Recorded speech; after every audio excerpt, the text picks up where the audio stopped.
Vou passar para o Sami. Esse moço aqui simpático, legal. Então tá, boa noite. Finjam que estão felizes. Boa noite. Aê, irmão, é a raça corintiana, isso aí.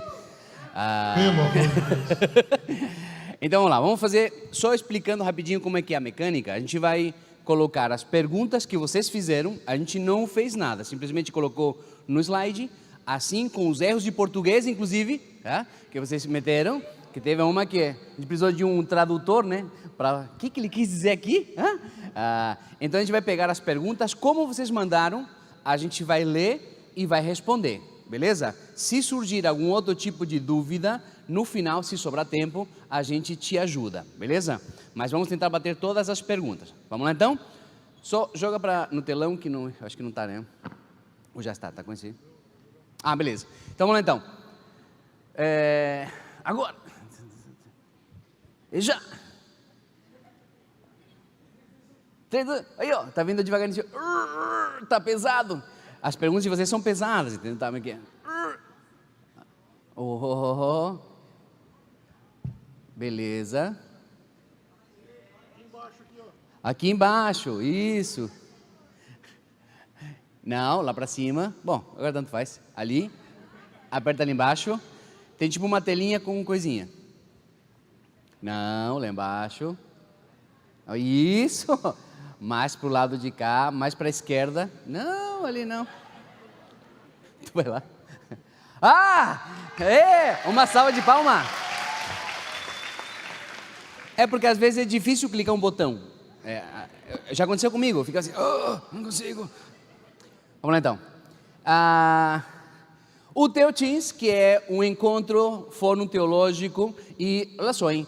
Teologia, um teólogo é aquele que tem uma opinião sobre Deus. Não é alguém que tem um título, alguma coisa assim. Se você acha que Deus é barbudo, está sentado, você está fazendo teologia. Então, qualquer pensamento que a gente tenha sobre como Deus é, como Ele age, por que Ele faz as coisas, é um pensamento teológico. Vamos lá? Vamos para a primeira sequência então. Comportamento. A gente dividiu as perguntas em blocos. O primeiro vamos falar sobre comportamento. As dúvidas que vocês mandaram para a gente. Começamos bem tranquilos, quer ver? O que Deus fala sobre os LGBTQI+. Antes de a gente falar o que Deus acha desse pessoal, vamos rapidamente trabalhar com as siglas. Antigamente era GLS, que era gays, lésbicas e simpatizantes. Os simpatizantes eram todo mundo que achava legal. Depois virou LGBT. As lésbicas começaram G, gays, B, bissexuais e T, de transexuais. Depois de um tempo virou essa sigla, LGBTQI+, que é lésbicas, gays, bissexuais, transexuais. Transexuais são aqueles que não se identificam com o gênero biológico, ou seja, que mesmo que tenham todo o aparelho reprodutor masculino, sentem que têm sentimentos e vontades femininas e vice-versa. Queer, a letra Q é de queer. Queer é uma coisa fluida, de pessoas que ainda não sabem se são gays, se são homossexuais, se são transexuais. Eles não sabem direito o que eles são. Por isso o termo queer é bastante moderno, bastante novo, e é o que eles dizem que tem uma sexualidade fluida. Ainda não sabem o que eles são. O I é de intersexual. Há muito tempo atrás, isso chamava hermafrodita. Já devem ter visto na biologia. As minhocas são assim, sabe? Eles são meninos e meninas ao mesmo tempo. É curioso, mas tem pessoas que nascem, tem bebês que nascem com um órgão masculino e feminino ao mesmo tempo. Então isso chamam intersexualidade, ou seja, ainda não decidiu e não tem uma sexualidade composta. E o mais é porque daí tem um monte de outras pessoas que não se identificam com o que estão ali nas siglas, mas também acham que sua sexualidade deveria ser incluída. Tem, por exemplo, a pansexualidade. Pansexualidade é quando sente atração por meninos, por meninas, por plantas, por paisagens, por rios. Estou falando sério. Porque pan quer dizer tudo. Então, tudo que há no planeta chama atenção de alguma forma. A questão é, o que Deus fala sobre os LGBTQI+. Eles são imagem e semelhança de Deus. Eles são imagem e semelhança de Deus. Ele ama tanto alguém que pertence a essa sigla, quanto ama a mim, a você e a todas as pessoas que frequentam essa casa. Deus ama incondicionalmente, com amor mas tão grande, que entregou seu Filho para que todo aquele que nele crê, perceba que fala todo, não é aquele que não se encaixa nessas siglas. Todas as pessoas que chegarem até os pés da cruz e aceitarem o sacrifício e deixarem abrir o seu coração para que ele entre e ache morada, são comprados pelo sangue do Cordeiro. Amém? A questão é, o que se fala sobre as práticas, já que estamos falando em comportamento? Você acha, vou fazer um teste rápido aqui, você acha que quem mente vai para o céu? Quem acha que quem mente vai para o céu? Levante a mão. Os mentirosos entrarão no céu? Não.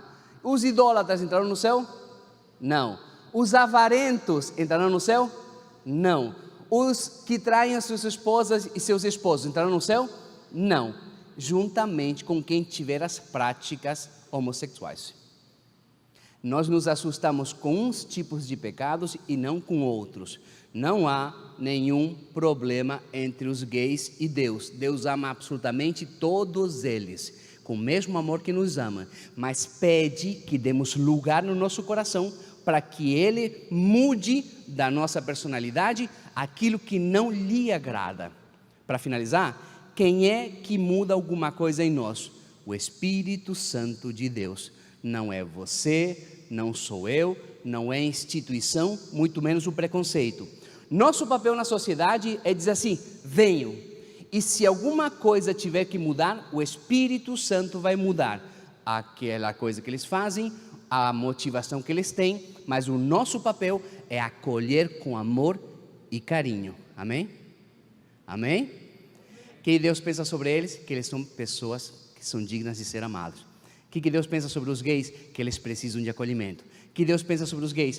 Que eles precisam ser, nós precisamos ter paciência com eles, assim como gostariam que as pessoas tivessem paciência com nós.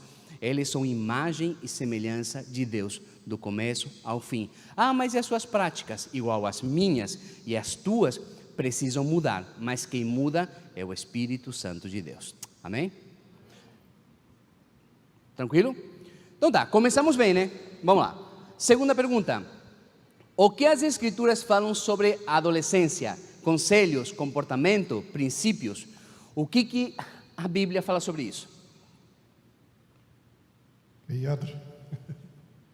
Então, na Escritura, a gente não encontra especificamente, né, a palavra adolescente, mas a gente encontra um princípio estabelecido por Deus e vem desde o Antigo Testamento, permeia o Novo Testamento pela pessoa de Jesus, e a gente encontra muito esse ensinamento nas cartas, principalmente do apóstolo Paulo, quando ele diz assim, ó, honra teu pai e a tua mãe.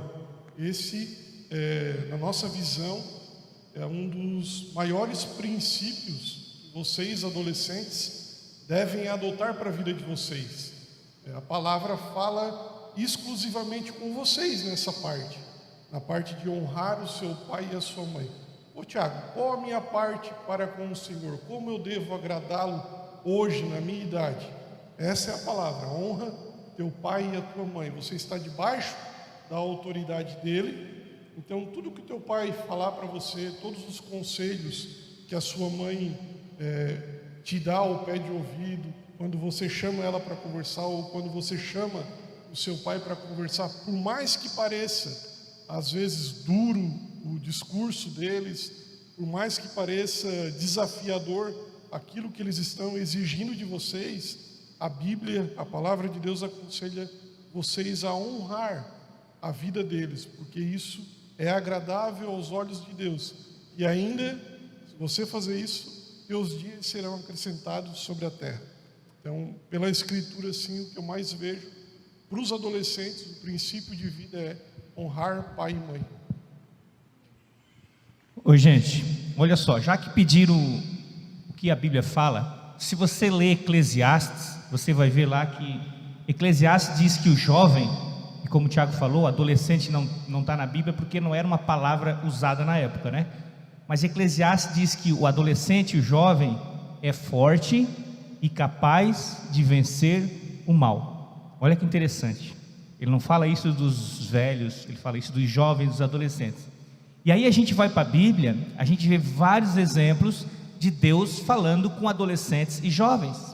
José, por exemplo, quando teve um sonho, Deus falou com ele, ele era jovem, possivelmente adolescente.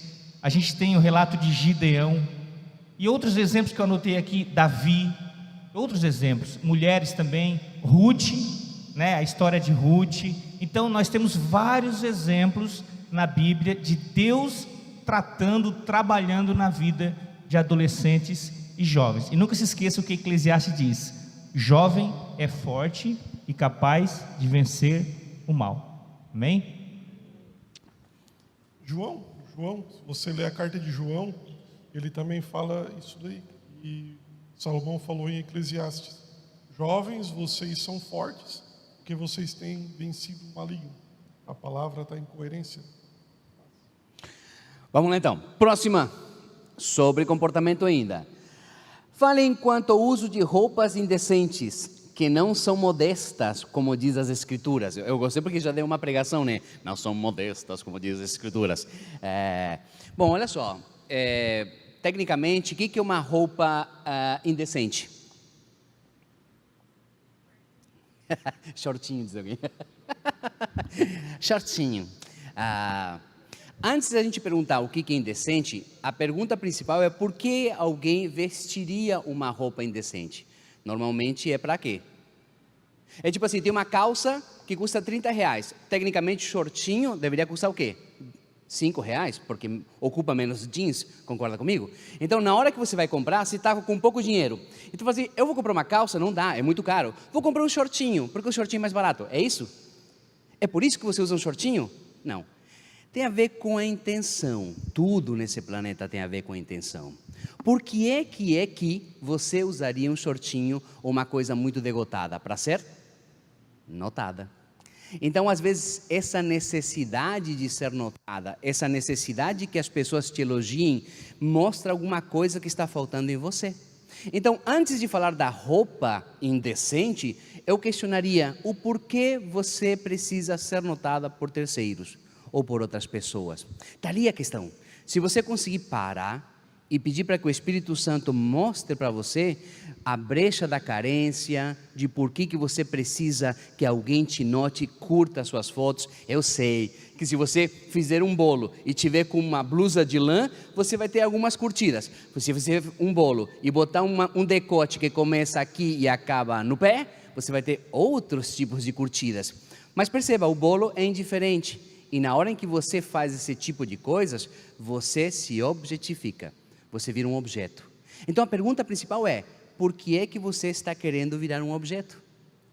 Quando você vira um objeto ou se mostra como objeto, você é tratada como objeto. Então a pergunta principal é, o que está faltando dentro de você, que você precisa se colocar como um objeto e se objetificar para que todo mundo te veja? Às vezes está faltando alguma coisa dentro, e esse alguma coisa talvez seja um encontro de verdade com Jesus.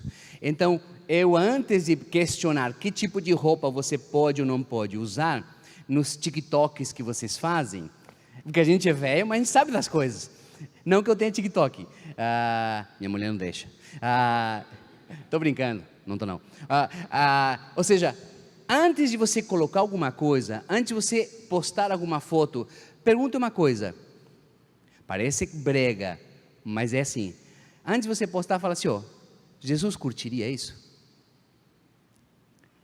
Digo mais, será que Jesus colocaria no feed dele? Digo mais, será que Jesus compartilharia isso aí? Digo mais, será que o pastor Temo pode colocar no culto de domingo no telão para todo mundo ver? Se as respostas são não, pensa duas vezes. Às vezes a gente se expõe por algum tipo de carência e a gente acaba sendo tratado como objeto, e objetos são usáveis e descartáveis. E você é imagem e semelhança de Deus. Você não é usável e descartável. Você é uma coisa preciosa para Deus. Entenda isso. Às vezes é uma questão de entendimento só, beleza? Mais alguma? Então, vamos lá então. Então lembra, né? Jesus compartilharia? É uma boa. Vamos lá.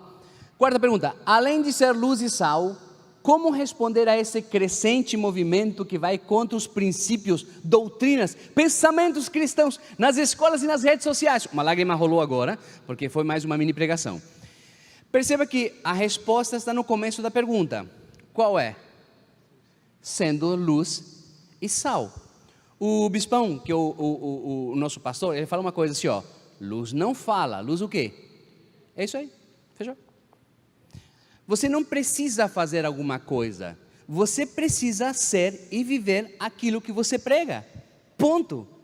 Toda a tua sala, toda a tua escola vai estar pensando e fazendo uma coisa, e você fazendo totalmente o contrário, indo na contramão, sem falar absolutamente nada, sem postar decotão com um versículo bíblico, tudo posto naquele que me fortalece. Como assim, velho? Pode o quê? Ou seja, na hora que você tiver posturas diferentes, eu te garanto, mas ó, eu te garanto que na hora que você tiver uma postura, um posicionamento, você vai brilhar, você vai se destacar, mas não porque é chato e acusa os outros, é porque a tua maneira de responder às coisas que acontecem no dia a dia vai te destacar. E eu te garanto que a maioria das meninas que hoje te julgam, quando estiverem numa deprê, vão procurar você. Os meninos que hoje te deixam de lado, te isolam, quando tiver alguma dificuldade com os pais, vão procurar você. Por quê? Porque você não ficou falando nem acusando. Você foi luz. E luz não fala, luz ilumina. Amém? Gente, ser sal e luz é influenciar. É isso que quer dizer. Você precisa influenciar onde você está. E tem uma coisa bem interessante do sal e da luz, é que onde já está salgado, o sal não adianta. Onde já está iluminado, não precisa de luz.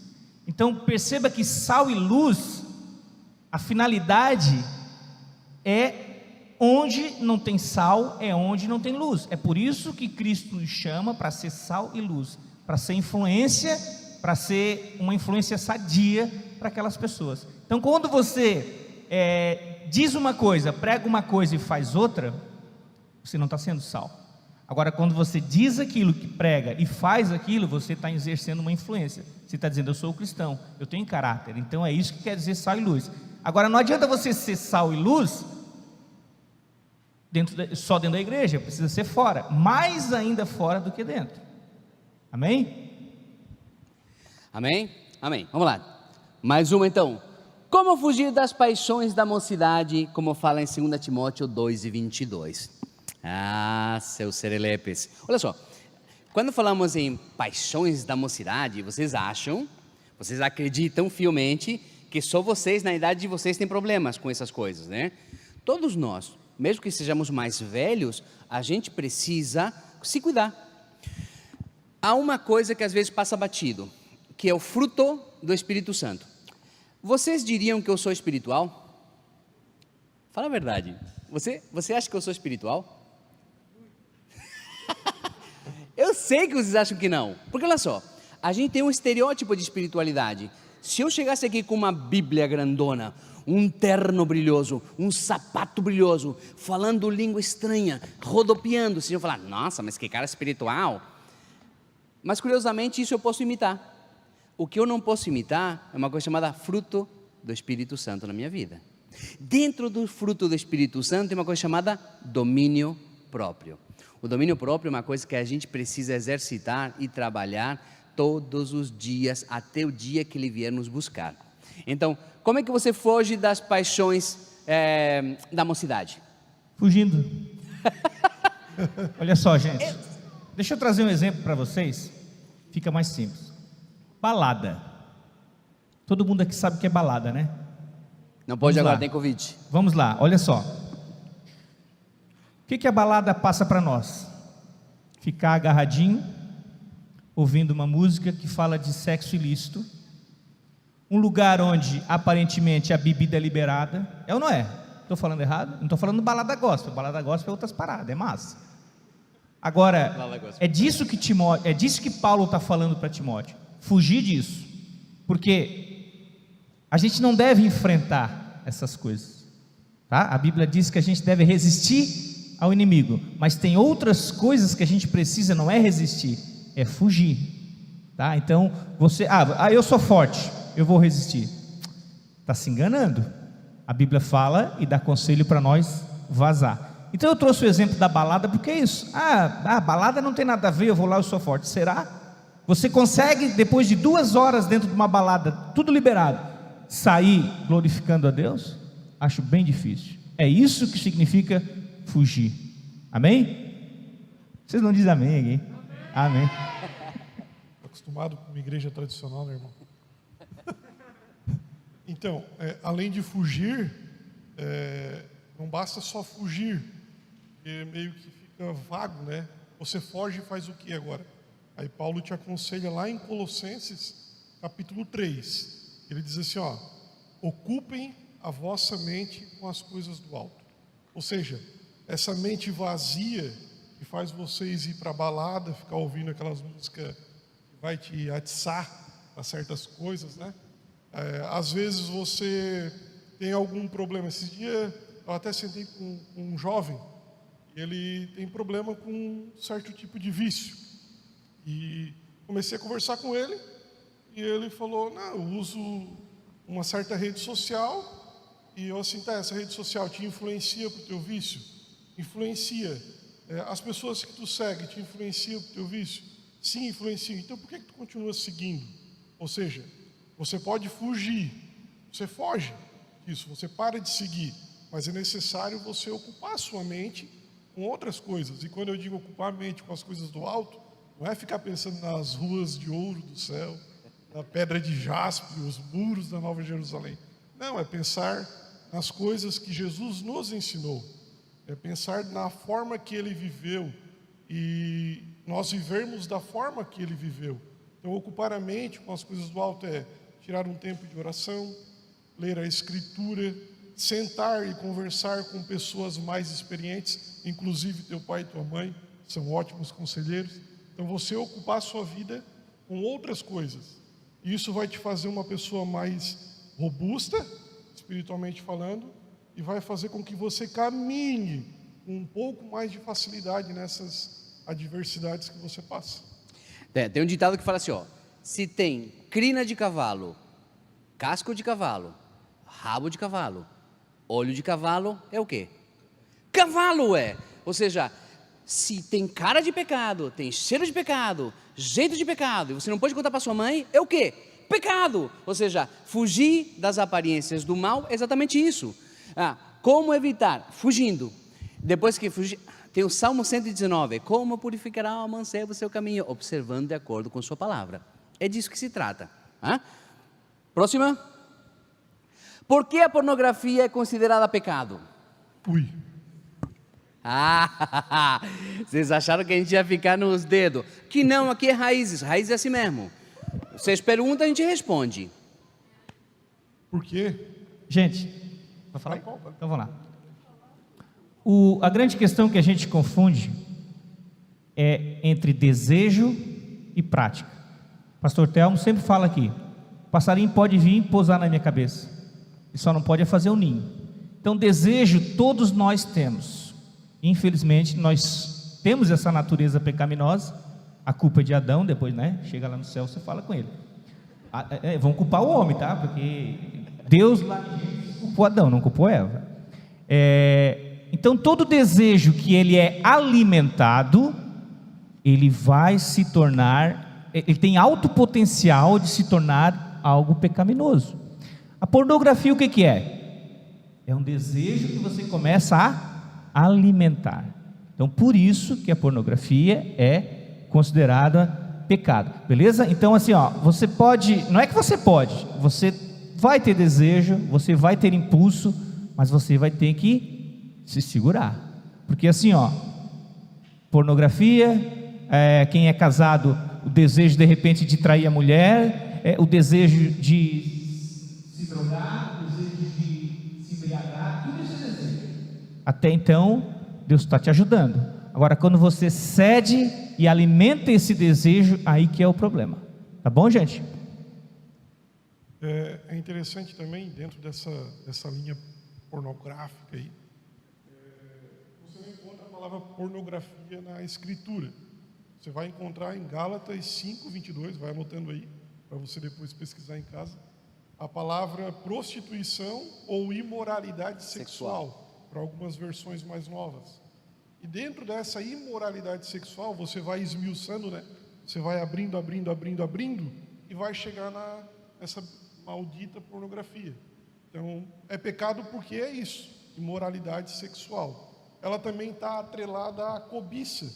Jesus nos ensinou que não é bom e agradável que a gente cobice as coisas que não são nossas.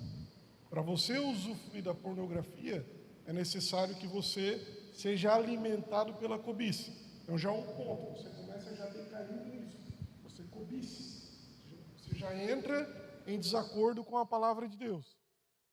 Depois você gera uma autossatisfação. Você se autossatisfaz.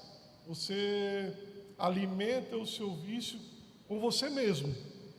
Enquanto que esse desejo sexual, ele é válido e deve ser satisfeito no casamento. Foi Deus que criou. Esse desejo que você sente às vezes, né? Essas pulsões aí, parece que vai te levar para outro caminho. Foi Deus que colocou em ti. Deus te criou desta forma. Só que esse desejo deve ser suprido pós-casamento. E um ponto interessante, que eu acho que é o ponto principal da pornografia, é que você começa a analisar o teu próximo como um objeto, não mais uma pessoa que deve ser amada. Você começa a usufruir da pessoa cobiçada como um objeto para se satisfazer. Aí já desanda, descarrilha o trem, na verdade, porque você vai totalmente contra um princípio de Jesus, que é amar o próximo. Gente, só falando mais uma coisa aqui, não trate a pornografia como algo simples, não é algo banal, tá bom? O nosso conselho é, trate a pornografia como algo sério e digo mais, faça um acordo com você mesmo e com Deus. Salmo fala isso, Jó fez um acordo com os olhos dele, de não colocar os olhos sobre moças e tal. Faça um acordo, porque não é uma coisa simples, tá bom? Agora, hoje em dia, à noite vocês vão chegar em casa, provavelmente vão colocar uma sériezinha para ver. É ou não é? E hoje em dia está difícil de você ver uma sériezinha, ver um filmezinho e não ter nenhuma cena. É ou não é? Como é que a gente faz? A gente não vê filme e não fazer mais nada e ser chato? Não. Passa a cena. Eu faço lá em casa. O meu filho ele quando ele vê que o negócio já está descambando, eu olho para ele e está assim, ó. Opa, tá bom, é isso aí, né, filho? Ele não olha. Mas assim, ó, é hábito. E a gente passa a cena. Fazer o quê? Eu não vou assistir mais nada agora? Eu vou assistir só o quê? Nem tem nada para assistir que é legal, né? Hã? Esmilinguido? Dora Aventureira. Não dá. Então assim, ó, é praticidade, gente. Passa para frente, né? E infelizmente é assim. Segue o barco. Amém? E um conselho para você, talvez esteja passando por isso, não sofra com isso sozinho. Procure alguém de confiança. Vocês têm um casal de pastores aí, ó, o Juninho e a esposa dele. Procure eles, se abram com eles. Eu tenho certeza que eles vão ajudar vocês a sair dessa situação. Na nossa época, quando a gente era adolescente, era bem mais difícil o acesso à pornografia. Eu tinha um amigo, vou revelar o meu passado. Tinha que ficar acordado até... Não, isso depois, mas antes disso, eu tinha um amigo que fazia uma graninha, porque ele tinha um irmão mais velho, então ele tinha revistas pornográficas, e não tinha internet. Está contando uma história ou um testemunho? É um testemunho ou uma história? É um testemunho. Inclusive era meu parente, percebi. Então ele alugava a revista, porque esse era o acesso que a gente tinha. Revistas pornográficas, então era uma coisa meio que uma maçonaria, era meio que muito secreto, era passar a revista por baixo porque era muito, inclusive as pessoas poderiam pegar você passando a pornografia para frente. Qual o problema que vocês têm hoje que a gente não teve? A pornografia está a um clique do celular de vocês. O smartphone que vocês têm é muito prático, muito fácil entrar em pornografia. Na sua casa, no seu quarto, ninguém vê. Quando você está sozinho, quando você está em lugares que ninguém tem acesso, ninguém te vê. Então isso é muito fácil, então dá a sensação de que está tudo sob controle. Mas tudo aquilo que você não pode dizer não, é porque você é escravo. E isso também é pecado. Se você não consegue ficar sozinho, faz o teste. Se você não consegue ficar sozinho, sem ninguém por perto, e você acessa, mesmo que você prometa que você não quer, é porque você está sendo escravo desse vício da pornografia. Então, vamos ao conselho que o próprio Jesus fala. Se teu olho te atrapalha, faz o quê? Arranca o próprio olho. Eu sei, é forte, né? É isso mesmo. Dói mesmo. Se tua perna te impede de entrar no céu, arranca a perna. É melhor entrar perneta do que ir para o inferno. O que isso quer dizer? Seja radical. Se você percebe que não consegue dizer não para a pornografia, seja radical. Fale com seus líderes. Pai, eu não quero ter internet por 1 ou 2 meses. Isso é arrancar o seu olho. É melhor a gente, agora que vocês são novos, se independizarem, pela graça do Espírito Santo na sua vida, se libertar desse vício. Porque você pode achar que é normal. Teus amigos acham que é normal. Ali, ó. Não é isso que vocês estavam falando quase agora? Como que eu faço para ser luz e sal? Exatamente assim. Porque na tua sala, todos eles vão acessar pornografia, as meninas vão mandar nudes para todos os meninos, mas se Deus quiser, ninguém nessa cidade vai ter um nudes teu, porque você não precisa disso. É assim que se trata com a pornografia, com a seriedade que ela tem, colocando os pingos nos is e lidando com isso, beleza? Os seus líderes, os seus pastores têm todas as condições de aconselharem vocês. Abram isso para quem é confiável, não fica falando para todo mundo, porque alguém pode pegar essa sua informação e botar ao vento. Faça essa confissão, porque é uma confissão, para as pessoas dignas de confiança, seu pastor, sua pastora. Se você não tem confiança com seus pais, faça com eles são seus pais, tá bom? Ô Sammy, vamos encerrar esse assunto com uma frasezinha de para-choque de caminhão. Porque a gente tem vários caminhões com para-choque, tá? Deus não é estraga prazeres. Mas se a gente não pode convidar Ele para os nossos prazeres, logo esses prazeres estragarão a nossa vida. Beleza, galera? Nossa, agora... nossa! Quando tiver um caminhão, vou colocar no para-choque. Coloca. Pregador Lu. É possível ser cristã e feminista ao mesmo tempo? Opa, né? Opa! Não seja rápida na resposta. Gente, olha só, o movimento feminista, ele ganhou bastante destaque no mundo e na década de 50, né? Como é que começou o movimento feminista? Igualdade de direitos. Então, direito a voto, direito da mulher receber o mesmo salário, no mesmo cargo que um homem, certo? Lutar pelos direitos, o cristão não pode, o cristão deve lutar por direitos de todas, eu não estou falando algumas, não é só aqueles que interessam a nós, todas as classes excluídas precisam ter o apoio dos cristãos, tá? Sal e luz, não esqueçam disso, tá? O problema é que o movimento feminista acabou invertendo a coisa, inclusive culparam o cristianismo de incentivar o machismo, né? Tem um livro de uma escritora, se eu não me engano, ela é francesa. Eles começaram a chamar Deus de Sofia e disseram que Jesus não era o filho de Deus, era a criança de Deus. Perceba a inversão de valores. Então, se você se diz feminista no sentido de lutar por direitos, não tem problema nenhum. Você pode ser incentivado. Agora, quando começa a inverter o que a Bíblia diz, porque a Bíblia não diz que homem é mais importante que mulher. A Bíblia diz que homem tem um papel e mulher tem outro. E eles estão... A Bíblia fala que é difícil as mulheres, né? Ser submissa. Você acha que é difícil? O que a Bíblia fala para o homem? O homem tem que dar a vida por ela.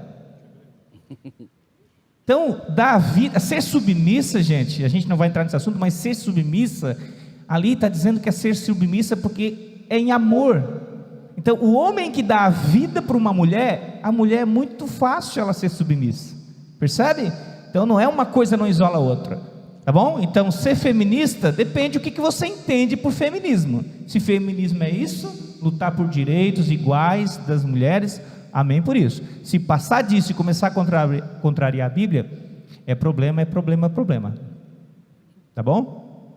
Ô Sami, só para vocês terem uma ideia de como esse termo, o Adriel já explicou aqui, que ele perdeu um pouco a sua essência, né? E hoje a gente classifica feminista associando a ideia daquela mulher com cabelo de baixo, do sovaco cabeludo. seios para fora e sai aí toda pintada na rua.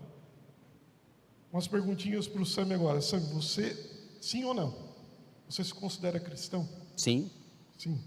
Sim. Você acredita que o Papa ele tem imunidade contra o pecado? Não.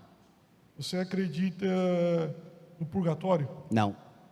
Você acredita que a igreja tem a mesma autoridade da Bíblia? Não.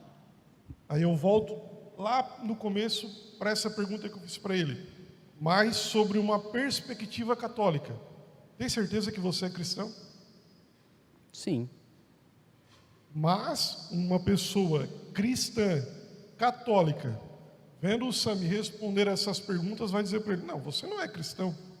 Porque ser cristão é absorver os dogmas da igreja.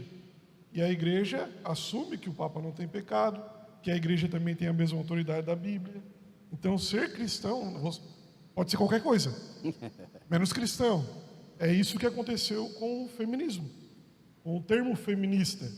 Quando a guria já gritou aqui, né? Impossível! Por quê? Porque logo já associa àquele movimento que desfigurou o termo. Mas como o Adriel já bem pontuou aqui, ser feminista é brigar pelos direitos. Os direitos que você tem hoje, mulher, são graças a movimentos feministas show, tops. Da primeira, da segunda e terceira onda. E lembrando que assim, o feminismo e o partidarismo feminista, o femem, são coisas diferentes. Entrar na igreja, mostrar os seios, achar que pode mostrar os seios porque eventualmente foi objetificado pelo patriarcado, um machismo institucionalizado, tudo narrativa. Quando a gente fala em direitos iguais, a própria Bíblia, o próprio Paulo, que é acusado de ser machista, ele fala assim, não há diferença entre grego nem judeu, entre homem e mulher. É uma declaração fantástica para a época que ele faz. Então nós devemos defender direitos iguais, sim. Então, se o feminismo que você diz é o feminismo histórico, de direitos e de tratar as pessoas como iguais, massa. Agora, esse feminismo identitário e bandeiroso, do tipo, se você é feminista, você é a favor do aborto. Não. Entende a diferença? Então, você pode querer os direitos iguais, mas você tem que ter a autonomia de pensar por si só. Como o exemplo do Tiago falou. Você não defende o aborto, então você não é feminista. Tem que perguntar para ela assim, e quem é que te deu a autoridade de dizer quem é o quê? Ou seja, eu não preciso seguir essa receita de bolo para ser ou não ser feminista. Lutamos pelos direitos iguais porque essa deveria ser a bandeira da igreja. Agora, nós rechaçamos sim todo tipo de feminismo partidário, do tipo fazer xixi em cima de crucifixos, usar crucifixos para outras coisas, agredir a igreja, agredir os cristãos, porque é uma forma de protesto. Não é uma forma de protesto. Eles podem fazer, mas isso transcende, sai do que vem a ser o feminismo de verdade. Amém? Vamos lá então? Por que Deus era mais rígido no Antigo Testamento? No Antigo Testamento ele mandava mata tudo, e matava todo mundo. Te vire aí. Eu vou tomar um café enquanto isso. Olha, gente, vamos lá. Essa é uma questão difícil, tá? Na verdade, essa questão de Deus ser muito rígido é uma questão filosófica, uma discussão que já vem de muito tempo, inclusive uma discussão ética e tal. Mas vamos lá. Quando Caim matou Abel, quem que procurou estabeleceu o relacionamento? Foi Caim ou foi Deus? Foi Deus. Estamos falando do Antigo Testamento. Quando Deus previu que ia vir um dilúvio, Ele deu um bom tempo para o povo se arrepender. O povo não se arrependeu, veio o dilúvio. Então começa a pensar de uma forma, porque a gente vai para o Antigo Testamento e vê muita coisa lá que parece que assusta, né? Sodoma e Gomorra, né? Sabe aquela discussão, mas se tiver 10, conta, será que tem 10 justos lá? Não tem. Mas se tiver 8, não tem. Então, será que realmente Deus era isso mesmo? Era bravo? Era um Deus iracundo? Olha só, gente, tem uma passagem na Bíblia que quando o povo ia entrar na terra de Canaã, Deus ordenou que exterminasse todos. Tem uma passagem que diz assim, exterminasse todos. Aí a gente se assusta. Só que se você for ler Levítico, Deuteronômio, quando Deus fala que é para exterminar, mas antes de falar exterminar, Ele diz assim, olha gente, quando vocês chegar na terra de Canaã, eu já vou ter jogado o pessoal para fora. Se você ler Levítico, você vai encontrar isso. Se você ler Deuteronômio, você vai encontrar isso. Deus inclusive fala que vai mandar uns gafanhotos na frente para expulsar o povo da terra. Percebe? Que aí ele diz assim, e se alguém resistir, aí sim é para passar o fio à espada. Perceba que não é, quando o povo de Israel chegou na terra, não chegou matando todo mundo, tá? Então não era todo o povo. Então se você lê o contexto, se você lê toda a história, partir lá de Deus quando começou a falar que ia dar aquela terra prometida para eles, então a história não é bem assim, tá? No Novo Testamento também temos Deus exterminando pessoas. Então se você pode olhar com mais carinho, se você ler com mais carinho o Antigo Testamento, porque o Antigo Testamento é uma literatura um pouco difícil, não dá para você chegar lá e ler um trecho e dizer que aquilo ali é aquilo ali, não é, tá? Depois nós vamos ter uma outra pergunta ali que vocês mandaram, que a gente vai explicar um pouquinho mais essa questão do Antigo Testamento, tá? Então o mesmo Deus do Antigo Testamento é o mesmo Deus do Novo Testamento, misericordioso, bom, justo, fiel, ok? Então essa ideia de que Deus mandou matar, tem que ler com muito cuidado para ver se foi assim mesmo, se mandou matar todo mundo, ou se foi só quem resistisse e tal, beleza?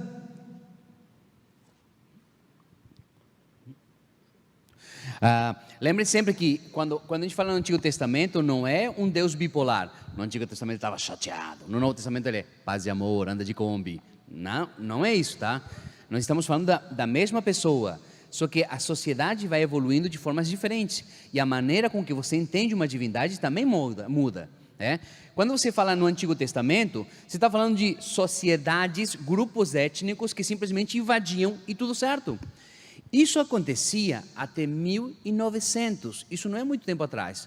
É só você olhar para a história. Até 1900, século XX, começo do século XX, ainda havia impérios que invadiam os outros. Foi o que a Alemanha fez, invadindo a Polônia, invadindo os outros lugares, que deu a Segunda Guerra Mundial. Até a Segunda Guerra Mundial era comum um império invadir outro lugar. Pensa nos tempos do Antigo Testamento. Você estava numa boa, por que você acha que as cidades tinham muro? Porque era legal? É claro que não, porque era normal que as pessoas invadissem. Então era uma cultura belicosa. Aí pensa aqui comigo, Deus escolhe um povo no meio do deserto, fala assim, galera, não façam nada a ninguém, atirem flores nos seus vizinhos. Iam morrer em 2 semanas, porque era a maneira com que as pessoas se comportavam. Com o passar do tempo começou a haver leis, tratados, maneiras de divisão de terras, mas até 1900, quem era mais forte, quem pôde mais, chora menos. Simples assim, tá?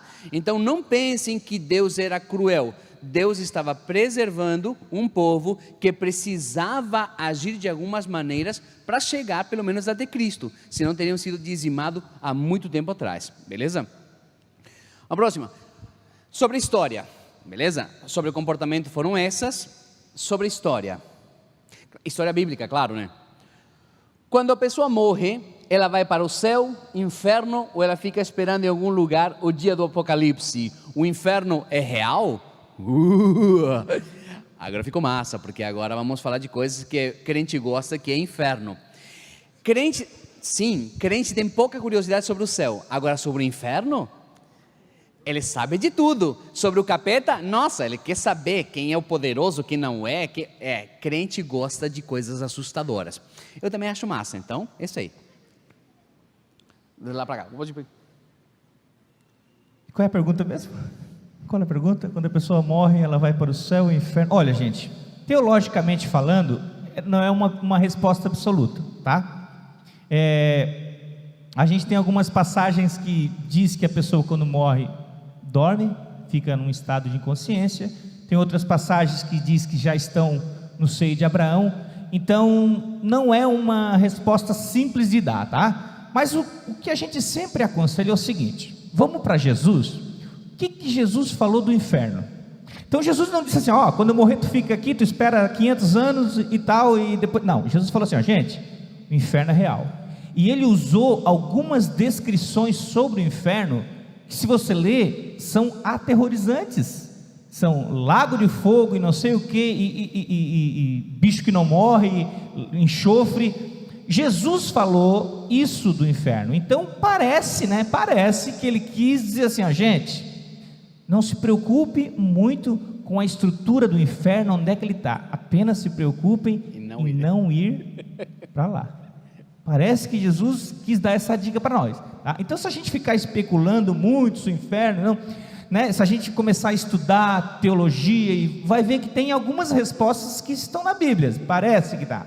Mas o mais importante é o ensinamento de Jesus. Ó, vaza, não te preocupa, tá? Só te preocupa em não ir para lá. Beleza? O mais importante é que ele disse que iria ressuscitar a gente. Esse é o que importa. Amém? A ressurreição. Há uma promessa. Ele vai te ressuscitar no último dia. Numa linha teológica, já que é um fórum de teologia, como o Adriel falou, tem algumas linhas que pensam de uma forma, outros pensam de uma outra. O que é verdade, porque isso está na Bíblia, é que nesse exato momento o inferno não está torturando pessoas ainda. Quantos acham que o diabo é o chefe principal do inferno? Pode levantar a mão. Quantos acham que o diabo manda no inferno? Quantos acham que nesse exato momento o diabo está lá porque ele é o senhor do inferno? Onde você leu isso na Bíblia? Você não leu na Bíblia, porque não está na Bíblia. O diabo não está no inferno.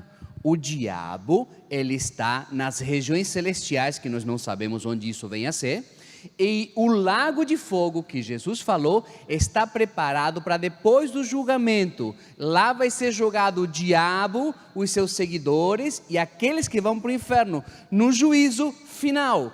No juízo final, o lago de fogo será inaugurado, primeiro com o falso profeta, com o dragão, e depois será jogado o diabo e seus seguidores. Nesse exato momento, a discussão é, se eu morro, eu vou para o seio de Abraão ou não? Há uma parábola do rico e Lázaro, e toda a nossa cultura é fundamentada em cima dessa parábola. Não tem outra passagem onde diz que o diabo é o dono do inferno. Essa cultura vem do Inferno de Dante, que é uma novela da Idade Média, de Dante Alighieri. É só você olhar na internet, o Inferno de Dante, você vai ver que tem o desenho do inferno que os crentes supostamente foram várias vezes. Sabe que os adolescentes, eles têm umas perguntas que às vezes a gente demora, né? Um tempo atrás o meu filho chegou para mim e perguntou assim, ó, pai, quando Abel morreu e foi para o céu, ele chegou lá, o céu estava vazio. Aí eu fiquei pensando, filho, vamos dormir, que já está tarde, e amanhã o pai responde.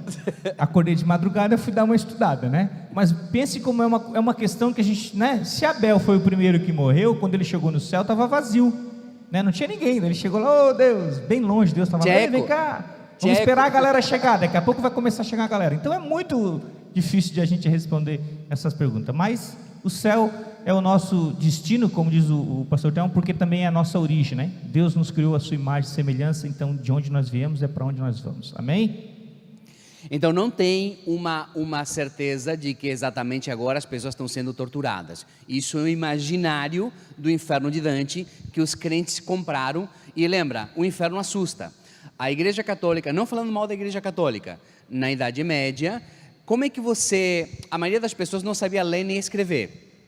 Esse negócio de todo mundo ler e escrever é moderno, tá? Antigamente não tinha todo mundo lendo e escrevendo. Então como é que você catequizava as pessoas? Se você for numa igreja católica, você vai ver que os vitrais têm imagens. Então você contava a história a partir das imagens. Então era fácil ver a paixão de Cristo, era bem bonitinho, seu José, a Bela Maria, as ovelhinhas, o menino Jesus nascendo, era muito bonitinho. Então você seguia a paixão de Cristo. Só que como é que você fala para eles que o inferno é ruim?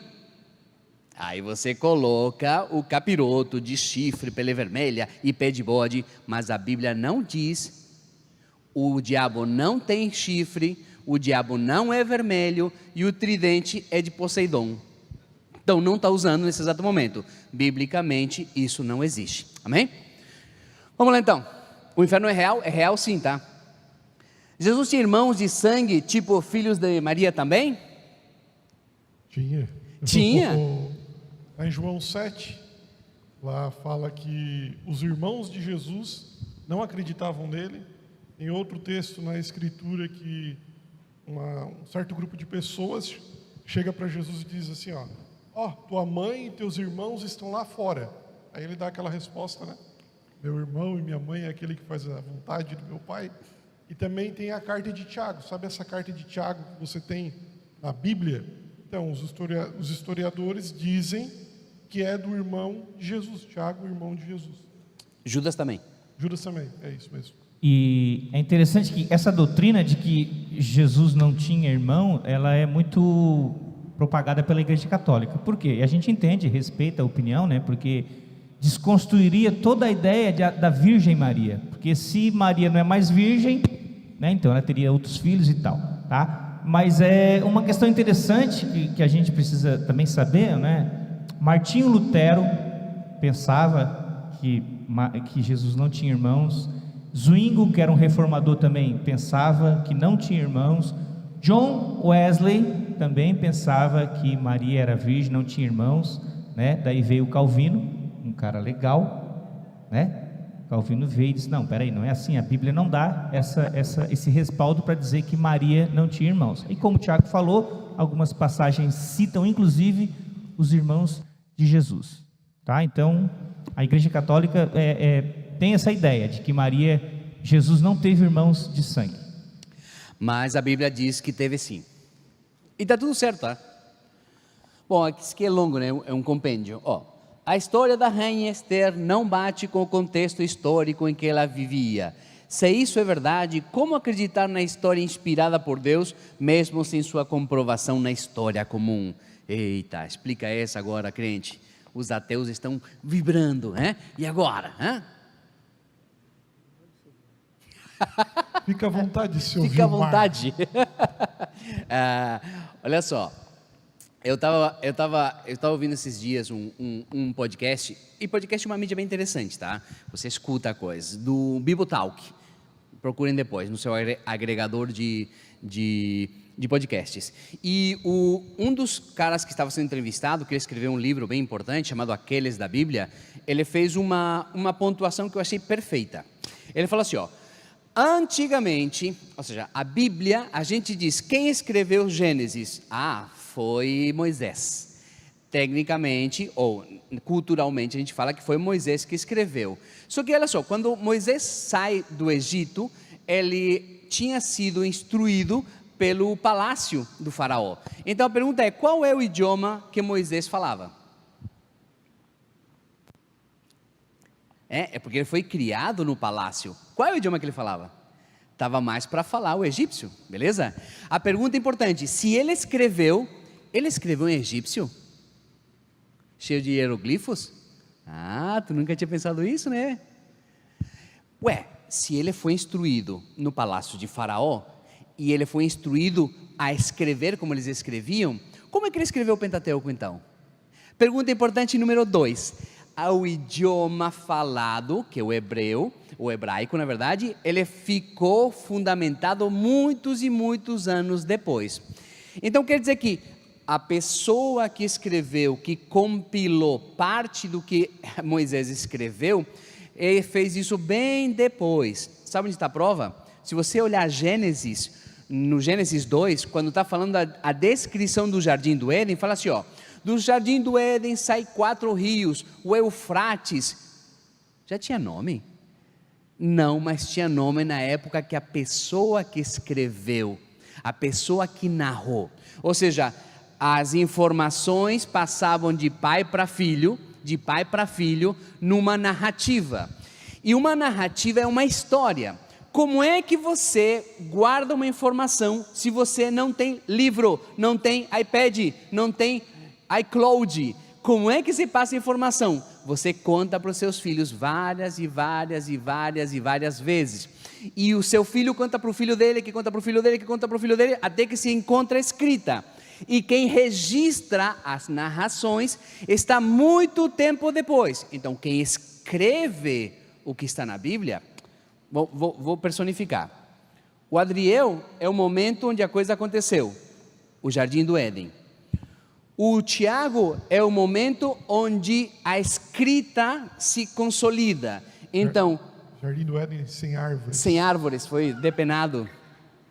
Então, o Tiago está escrevendo uma coisa que está muito tempo longe dele. Então, ele está escrevendo o que ouviu dos pais, dos avós, dos bisavós, dos tataravós.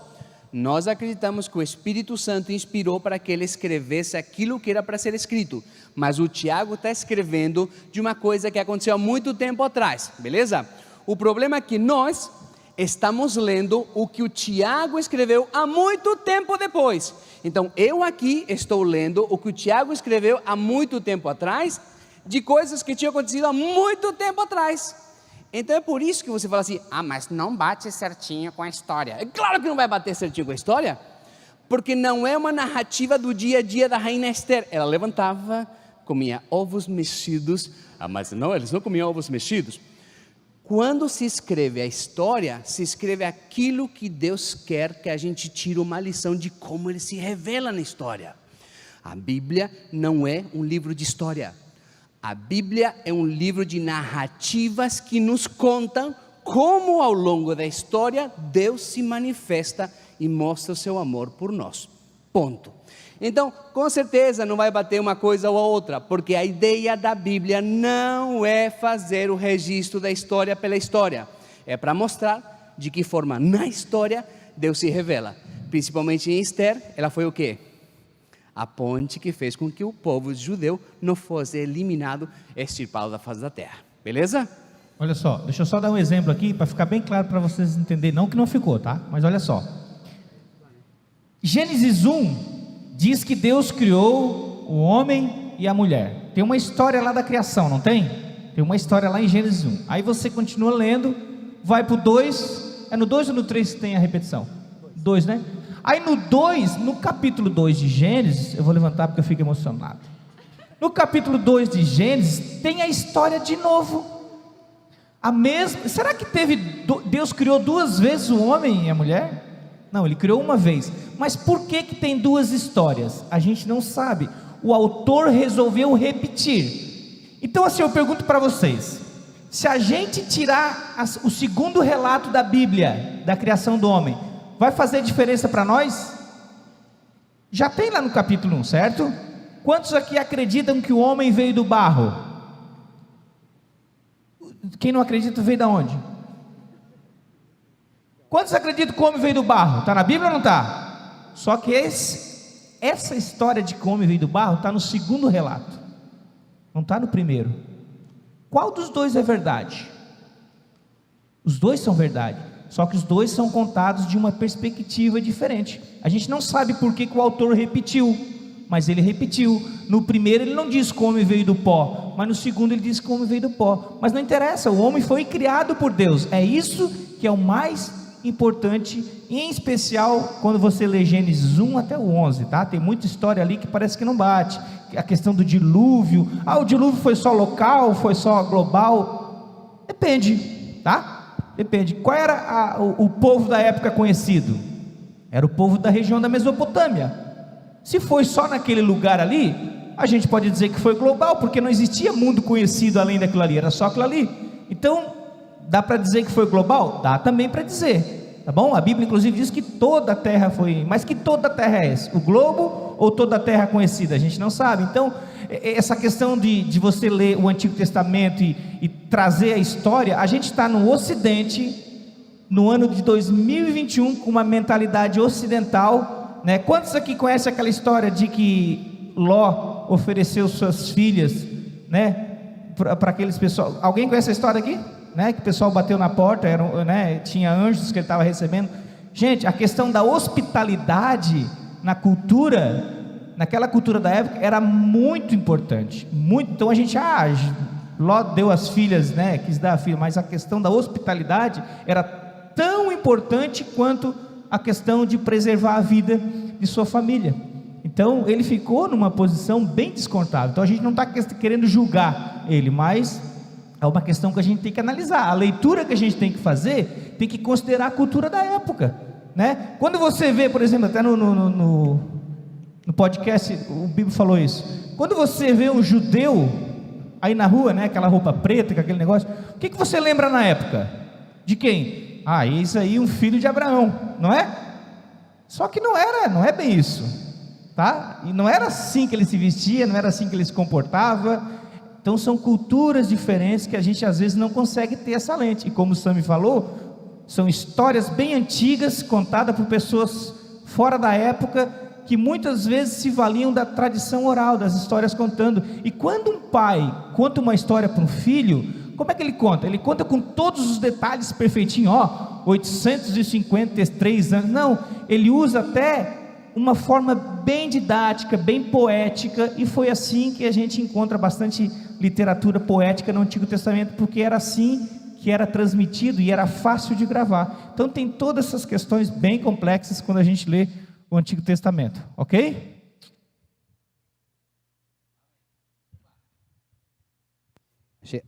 Achei que tinha me cortado já. Vamos lá. A próxima. Onde a Era do Gelo se encaixa na Bíblia? Aquele É do lá. Cid, né? É o Cid, né? Cid, é. Onde o Cid está na... Ouço o vento. O que ele falou? Não sei, eu não falo ventanês. Tá ligado? Onde a Era do Gelo se encaixa na Bíblia? Pessoal, está lá em Mateus capítulo 24. Eu acho que a pessoa que fez a pergunta, né, pensou nisso. Jesus diz assim, por se multiplicar o pecado, a iniquidade, o amor de muitos se esfriará. Essa é a Era do Gelo.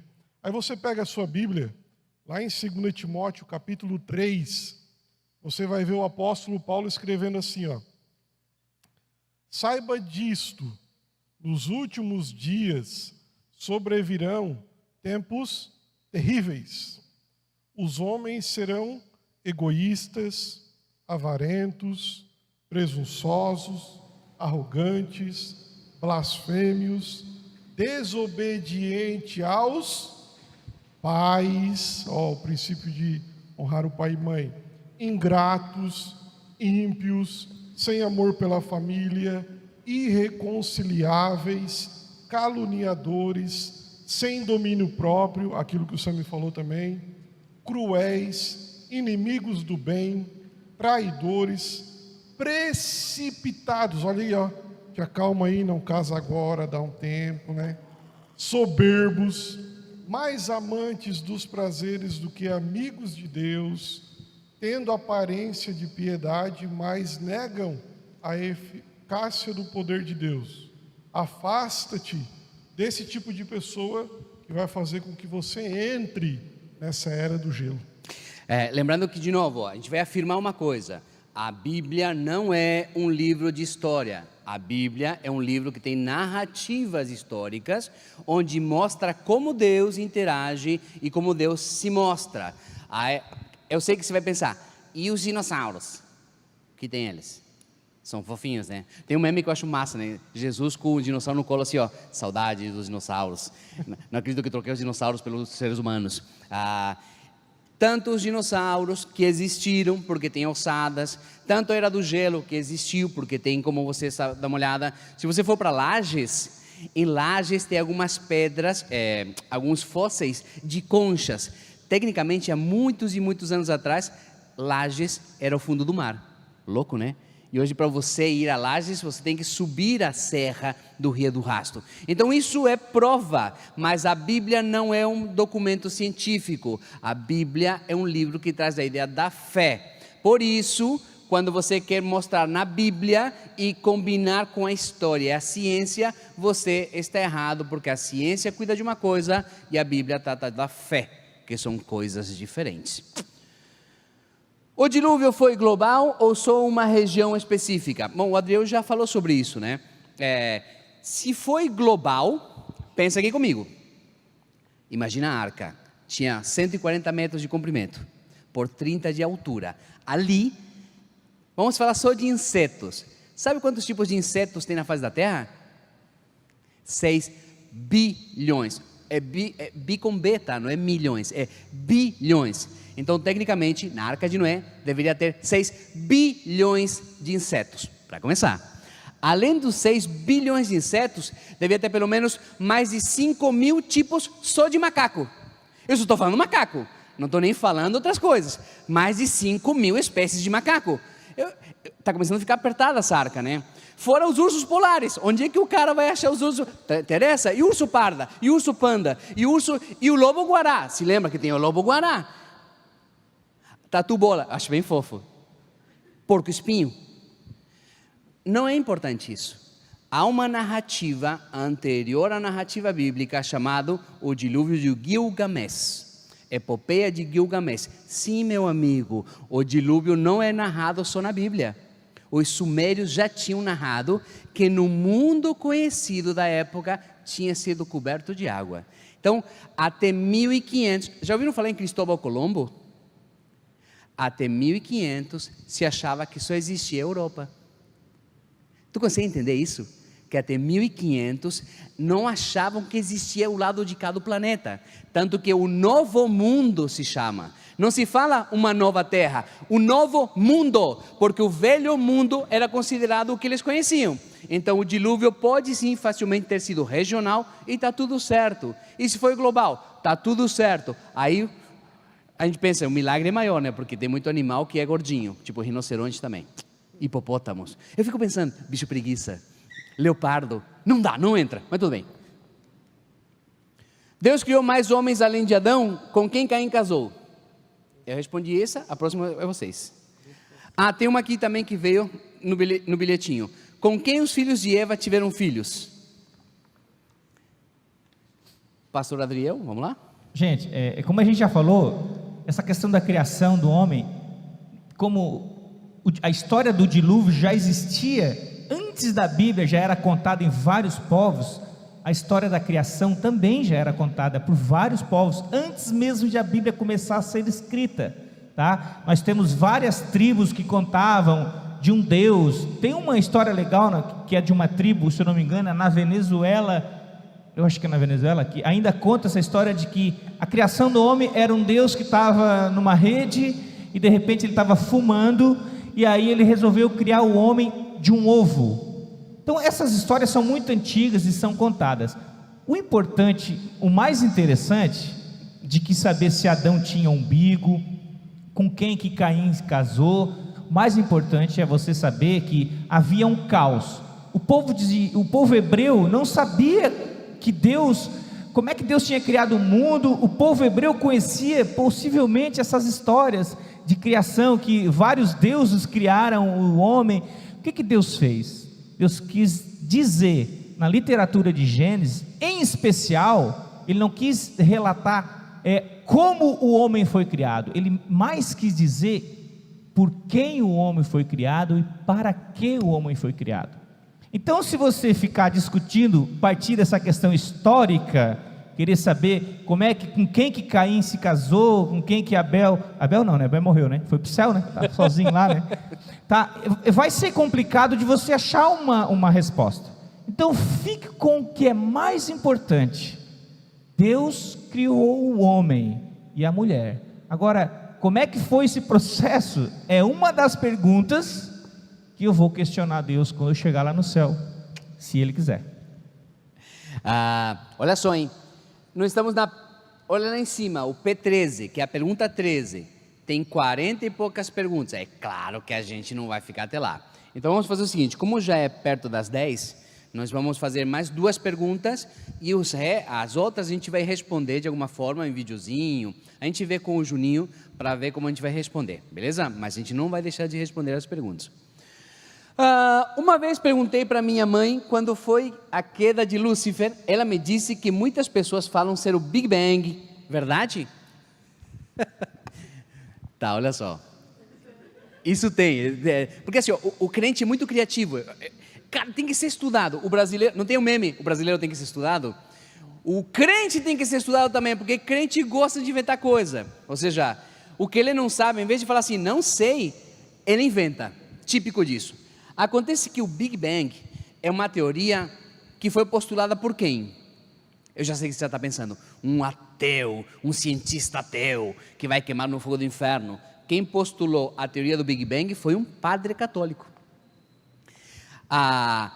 A teoria do Big Bang é uma possibilidade de início do universo. Então, quando você diz que Lúcifer caiu no Big Bang, é como se você dissesse que foi Lúcifer que fez ou criou o universo como um todo. E não foi ele. Foi o nosso próprio Deus que fez essa criação. Então, não há uma relação direta entre Big Bang sobre quando caiu Satanás, até porque a Bíblia não diz quando Satanás foi expulso dos céus. Nós sabemos que ele, por uma narrativa indireta aos deuses, Deus acho que da Pérsia, não é, já vou me lembrar, ou seja, há uma narrativa indireta, o rei de Tiro, e há uma narrativa indireta que diz assim, você quis subir ao mais alto, então a gente deduz que nessa parte está falando de Lúcifer, mas a Bíblia não diz em momento algum quando Lúcifer foi criado, nem quando foi expulso. Nós sabemos que a soberba arrancou ele das graças de Deus, mas nós não sabemos quando foi o início, e o Big Bang não foi quando o diabo foi atirado na terra. Isso não existe, beleza? Vamos mais uma, a última. Deus tentou dar uma chance a Lúcifer. Há realmente uma saída para todos? Lúcifer, então olha só, hein? Sim, há uma saída para todos, mas não para Lúcifer. Sabe por quê? Porque a Bíblia diz que o lago de fogo está preparado para Satanás e seus anjos, então já estão condenados, não tem mais saída. Mas eu acho injusto. Fala com Deus. Alguém aqui já ouviu falar na Legião da Boa Vontade, LBV? O fundador dessa Legião da Boa Vontade acredita sim que o diabo será salvo. Inclusive ele diz que a gente deve orar pelo diabo e ser amigo dele. Então, é só para vocês saberem, né? Mas como o Sam falou, se Deus é onisciente, e Ele já disse que o lago de fogo foi preparado para o diabo e seus anjos, então não me dá outra alternativa, senão dizer que o diabo não tem salvação. Porque quando como é que você é perdoado por Deus? Quando você se volta para Ele, quando você se coloca numa relação de amor com Deus. Você não consegue visualizar o diabo se arrependendo e se colocando numa relação de submissão e amor a Deus. Mas o homem, todo homem é possível, mas o diabo não. Beleza? Então, para não acabar a sequência com o diabo, melhor fazer só mais uma, tá? Para não acabar com o diabo. Qual a formação da árvore genealógica de Jesus Cristo? Também não vamos acabar muito bem, né? Quanto à árvore genealógica, tem 2 vertentes, tá? Tem uma narrativa que faz a ascendência via José e outra que vai via Maria. Mas eles chegam ao mesmo lugar comum, que é Davi, porque havia uma profecia que eles seriam da descendência de Davi. Tem algumas outras dificuldades de tradução, mas também não chegam a ser uma coisa, meu Deus do céu. Para terminar, vamos terminar com fé, né? Pelo amor de Deus. Como você saber se é carne ou se é Jesus falando? Vamos acabar com essa, tá? Como é que você identifica se é Deus falando ou se é alguém que comeu uma feijoada e vai te revelar alguma coisa? Você acredita que Deus quer o melhor para você? Amém? Você acredita que Deus tem o melhor para você? Amém?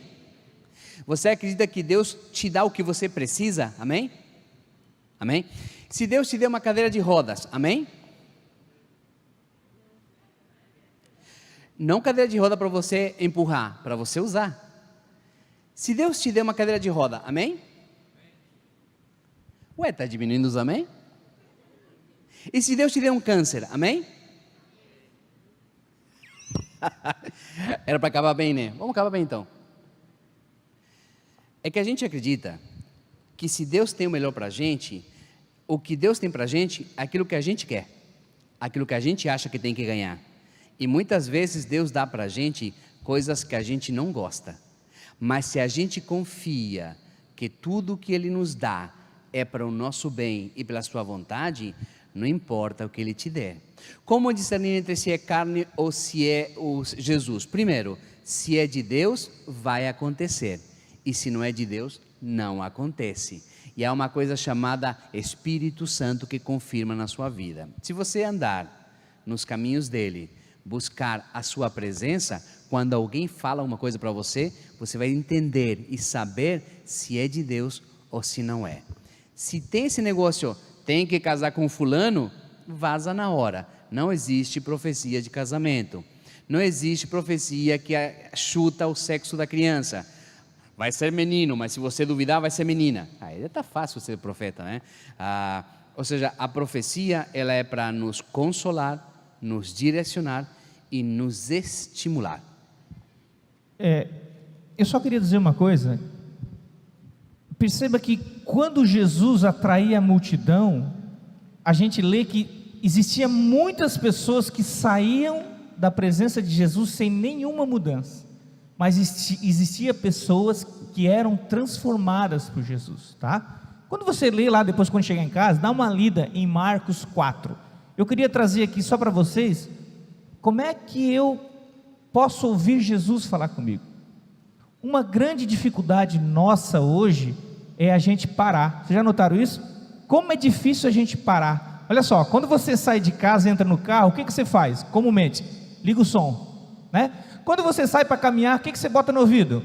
Fonezinho de ouvido. É muito difícil, gente, e eu sei a realidade dos adolescentes, é muita informação, tá? Mas uma dica que eu queria deixar para vocês, para ouvir Jesus falar, não existe um outro jeito melhor, é você ficar em silêncio, às vezes se desligar um pouco das coisas do mundo, do celular, tirar um tempo para você meditar na palavra, orar. Você não faz isso em 5 minutos, você não faz isso assistindo televisão, você só consegue fazer isso se você se isolar um pouquinho lá no seu quarto. Então o meu conselho é esse, para ouvir Jesus falar, esse é o melhor caminho, tá bom?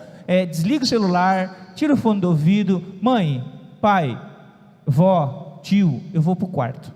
O que você vai fazer? Eu vou lá ouvir Jesus falar. E outra coisa, gente, oração não é difícil. Sabe qual é o segredo da oração? É você ser sincero com Deus, é você falar o que você está sentindo. Se você tem vergonha de falar perto, se retire, fala no seu quarto, Deus, está difícil, olha essa parte aqui está difícil, olha isso. É assim que você fala, não precisa entonar a voz, não precisa usar de palavras difíceis, não. Deus sabe do que você precisa, mas fale com Ele de uma forma bem natural, tá bom, gente? É muito fácil falar com Deus e ainda também é mais fácil ouvir Ele, amém? Amém.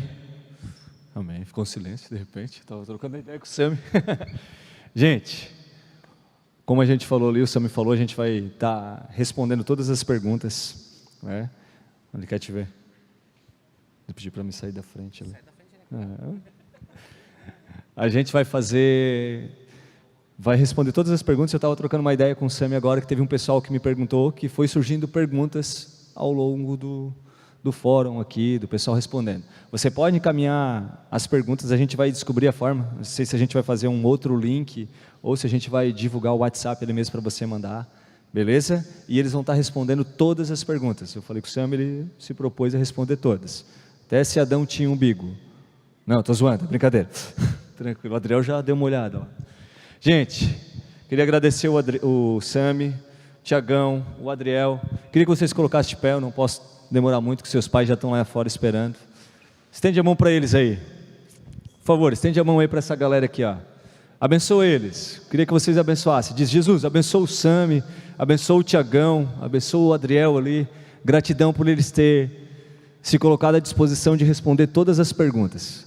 Senhor, a gente é grato pelo que o Senhor tem feito aqui no ABA. A gente é grato pela vida do Sami, do Tiago, do Adriel, Senhor, por eles se colocarem à disposição de nos ensinarem aquilo que é o correto, Senhor, de nos darem um norte. A gente é grato por tudo isso, Senhor. A gente pede que o Senhor continue usando eles, que o Senhor continue conduzindo eles naquilo que o Senhor propôs para eles, Pai, em nome de Jesus, amém. Amém? Até a próxima sexta, tamo junto, Deus abençoe vocês aí.